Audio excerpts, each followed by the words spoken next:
Paz do Senhor Jesus Cristo seja com cada um de vocês.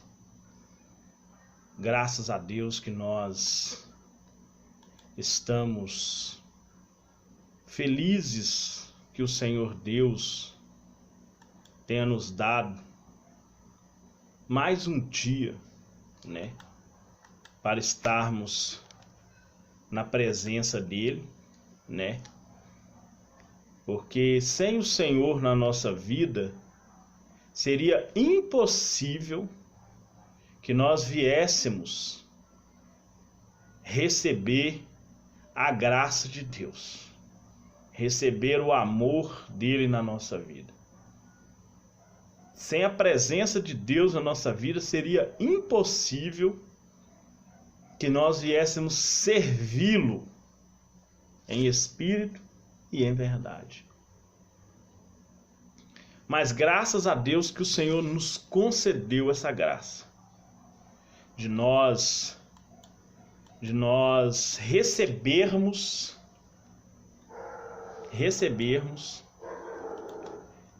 a sua graça. Graças a Deus que ele nos deu da sua paz, da sua misericórdia. Graças a Deus por isso. Porque o Senhor Deus, ele fez com que nós recebêssemos a sua graça através do seu Filho amado Jesus Cristo. Ele fez com que nós recebêssemos a sua graça através do poder que ele nos transmite através do Espírito Santo. Nós sabemos que sem a misericórdia de Deus, nós jamais, em nenhum momento, conseguiríamos, vivenciar, podemos dizer assim, o grande amor que Deus tem por nós. Hoje nós vamos falar sobre o tragar.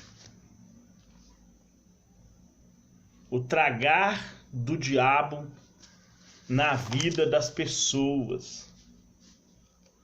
Muitas pessoas pensam que certas coisas que acontecem na vida delas são atos de Deus. Nenhum mal que vem na vida do ser humano é um ato de Deus. Deus jamais causaria o mal à vida de uma pessoa. Deus jamais causaria o mal na vida de uma pessoa.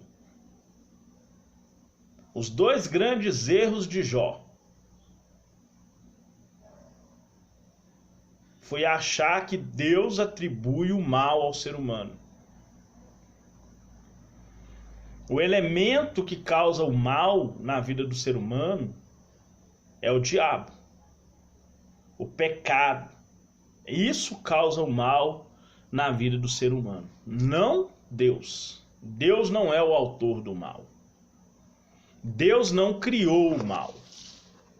Deus não criou o diabo.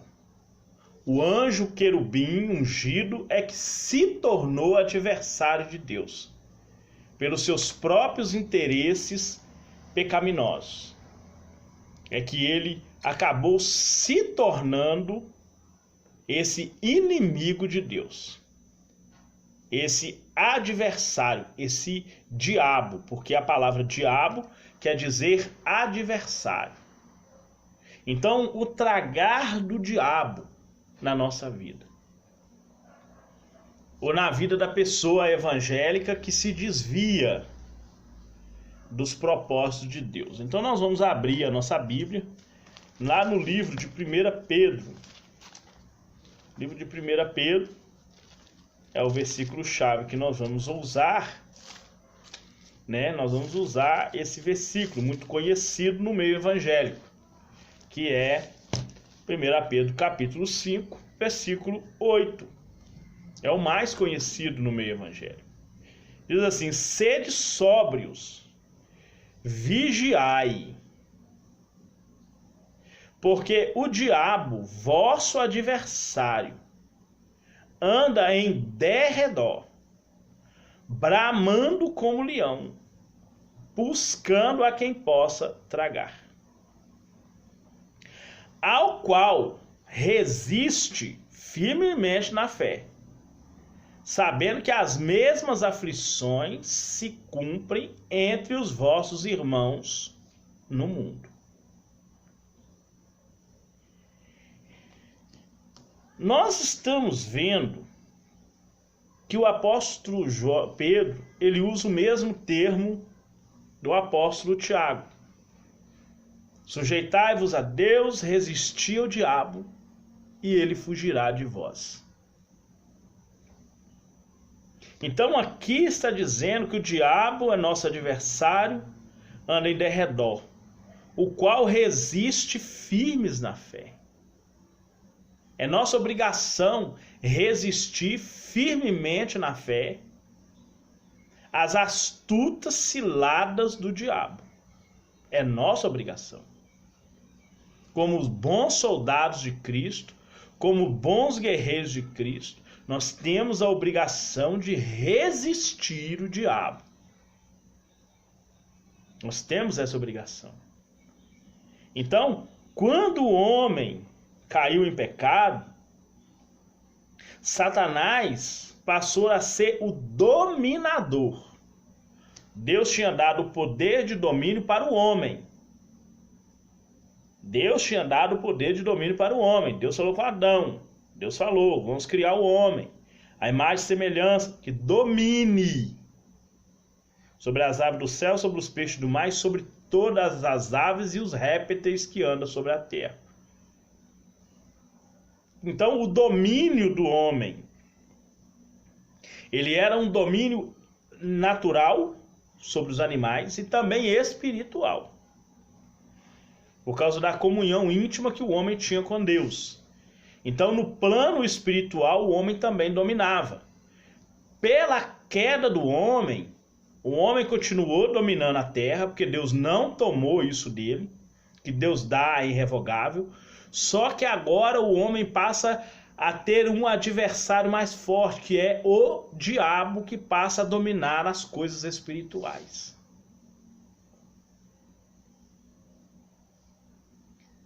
Então, por isso que a Bíblia fala que nós devemos resistir o diabo, porque ele tem causado aflição não é só em uns, ele tem causado aflição em todos os cristãos no mundo inteiro, através dos espíritos malignos, através das pessoas que pregam doutrinas de demônios, através das pessoas que perseguem o evangelho em outras partes do mundo e até mesmo no nosso meio, pessoas que são usadas por Satanás para nos perseguir. Então, o diabo passou a ser o dominador. Ele domina o mundo inteiro. Não é só partes do mundo. Ainda que não seja onipresente, o diabo domina através dos espíritos malignos que são seus súditos. Onisciência, onipresença e onipotência só pertencem a Deus. Nenhum ser possui onipresença, onipotência e onisciência. Onipresença, Deus é único em presença. Quando Jesus fala, quando a Bíblia fala assim, ó, e o unigênito filho do Pai, que Jesus é unigênito, quer dizer que Jesus é único em presença, em ciência, que é o conhecimento, e em onipotência, que é em poder. O poder de Deus, ele é único e é dominador sobre todos os poderes. A presença de Deus domina sobre a presença de todos os seres. E a onisciência de Deus é maior do que o conhecimento de todos os seres que existem, seja terrestres ou espirituais. Então, ainda que o diabo não seja onipresente, ele domina o mundo inteiro através dos espíritos malignos. Percorre a terra e comanda uma hoste de espíritos malignos através dos quais ele escraviza e mantém cativos os que estão sem Cristo. O que quer dizer esse estão sem Cristo? Nem todas as pessoas que me dizem Senhor, Senhor, entrarão ou são do reino dos céus. Nem toda pessoa evangélica é liberta pelo Senhor. Tem pessoas evangélicas que continuam escravizadas pelo diabo, continuam vivendo escravas do domínio do pecado, do domínio das coisas desse mundo.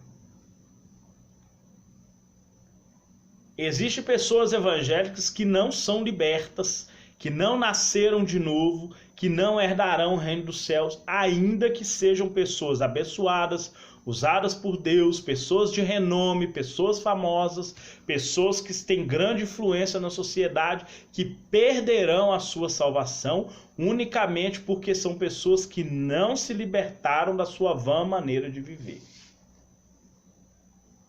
São conhecidos no livro de Salmos 14 como obreiros da iniquidade,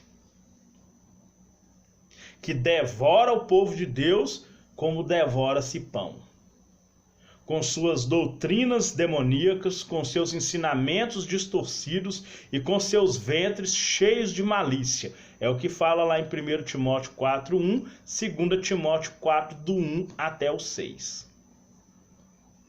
Essas pessoas são controladas pelo diabo. Deus não tem nada a ver com essas pessoas. Eles são como as pessoas que estavam lá na igreja de Sardes. Deus falou com a igreja de Sardes através do anjo que foi lá para pregar para eles. Ao anjo da igreja que vai a Sardes: assim diz o que tem os 7 espíritos: conheça as suas obras, que tem famas de avivada, mas está morta diante de mim. Lá no livro de Mateus 11, fala que aquilo que é elevado demais diante de Deus, aquilo que é elevado diante dos homens, diante de Deus, é abominação.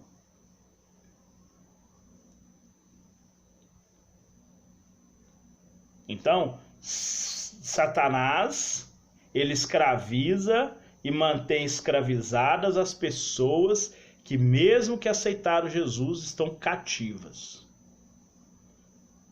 E aqueles que estão sem Cristo também ele mantém cativo. Somente o cristão em Cristo Jesus está liberto do seu poder. Mesmo assim, como ruge o leão, ele é uma ameaça aos cristãos. Presta bem atenção, eu vou dar uma ilustração. Esse termo aqui, ó. Mesmo assim, como um leão rugente, um leão bravo, ele é uma ameaça aos cristãos. É a mesma coisa de querer cercar um cachorro pitbull, por exemplo, muito bravo, com cerca feita de ripa. O cristão que não obedece a Deus é a mesma coisa de passar perto de uma cerca de ripa que está segurando um pitbull. Que dependendo da velocidade que ele vir, ele vai passar por aquela cerca de ripa e vai atacar a pessoa e vai até perigoso até de matar. Dependendo do ataque de um cachorro pitbull, ele mata uma pessoa. Eu estou dando essa ilustração para você entender que se você não estiver protegido com o escudo e broquel que é Deus, Salmo 91, aquele que abriga o esconderijo do Altíssimo, a sombra do Onipotente descansará, direi do Senhor é meu escudo e meu broquel, e nele confiarei. Quem não estiver dentro da proteção de Deus é a mesma coisa de estar passando perto de uma cerca de ripa para se defender de um pitbull. É a mesma coisa, não tem diferença. E ele é uma ameaça, porque ele procura uma falha em nós para nos acusar e destruir nossas vidas. Mesmo assim, né? E é uma ameaça para o crente. E procura destruí-lo, especialmente por meios de sofrimento. Para quem nunca entendeu o sofrimento de Jó, eu vejo o sofrimento de Jó como a primeira derrota do diabo por Cristo. Eu vejo essa derrota, eu vejo isso como a primeira derrota do diabo por Cristo.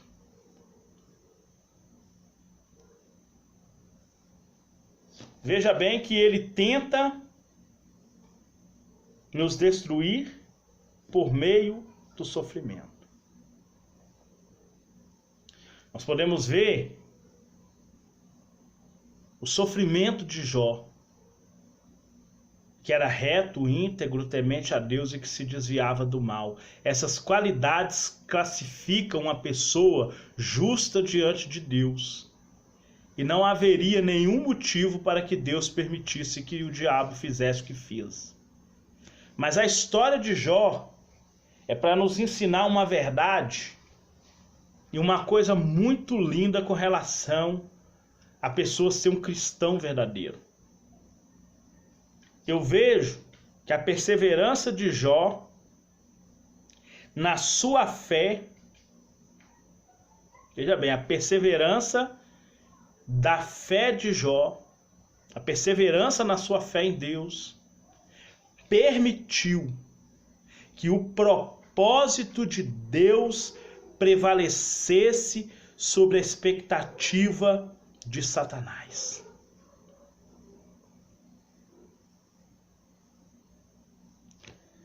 A perseverança de Jó na sua fé em Deus permitiu que o propósito de Deus em derrotar o diabo, que quer causar sofrimento numa pessoa, olha para você ver que coisa linda isso. Perseverança na fé. Aqui está dizendo que nós devemos resistir firme na fé, sabendo que mesmo que nós não passamos as aflições da mesma forma que Jó passou, mas nós sabemos que as mesmas aflições de perseguição maligna se cumprem entre os nossos irmãos no mundo inteiro.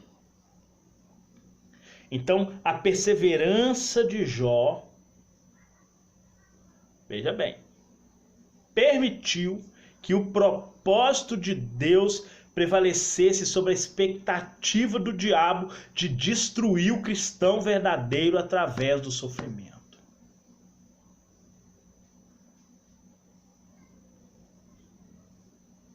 Perseverar na fé demonstra com toda certeza que os cristãos são transformados pela revelação e não pela informação.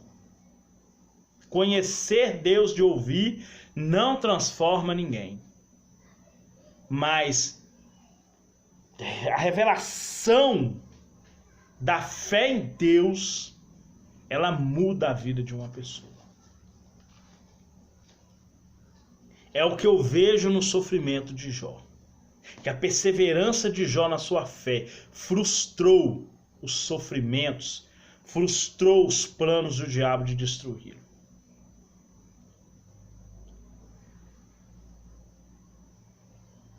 Ele destruirá espiritualmente todo aquele que abandona a proteção de Deus.